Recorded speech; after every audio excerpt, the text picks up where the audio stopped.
পানখালি ফেরিতে উঠে গেলাম। ফেরিতে ওঠার পরেও একটা সুন্দর দৃশ্য, কারণ মেঘলা আবহাওয়া ছিল, দেখতে ভারী সুন্দর লাগছিল।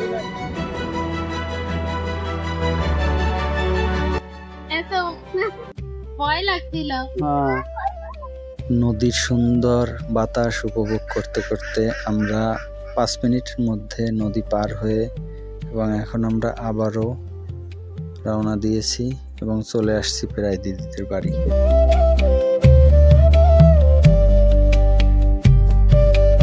এই যে আমরা দিদি বাড়ি চলে আসছি।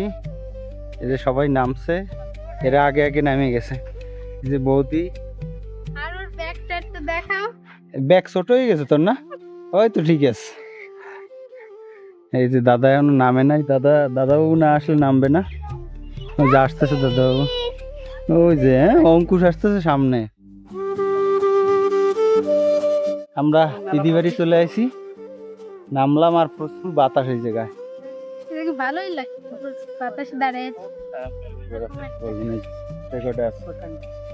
তুমি বলো তোমার বোন বাড়ি এসে। আমি তো বোন বাড়ি আসলাম মেলা দিন পরে, আরো সাথে আসছে দাদাবাবু নিয়ে, মোটামুটি ভালো মজা।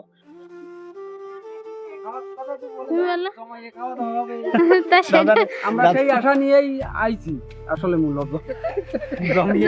জমিয়ে খাওয়া দাওয়া হবে, তো গরম না অবশ্য পরিবেশ যেহেতু খুব ভালো, খাওয়া দাওয়া চলে যাবে। আর বিকেল বেলায় দেখি এক জায়গায় ঘুরতে যাওয়ার ইচ্ছা আছে, যদি বৃষ্টি না হয়, আবহাওয়া ভালো থাকে। এই যে আমাদের এক বিশ্বস্ত সদস্য চলে যাচ্ছে, কিছু কিছু মানুষের থেকে এরা বেশি বিশ্বস্ত। আমাদের গাড়িটা আমরা রাখার জন্য একটা স্কুলে গাড়ি নিয়ে গেল এবং এপাশে দেখলাম দুজনের মাথা থেকে উকুন বের করে দিচ্ছে।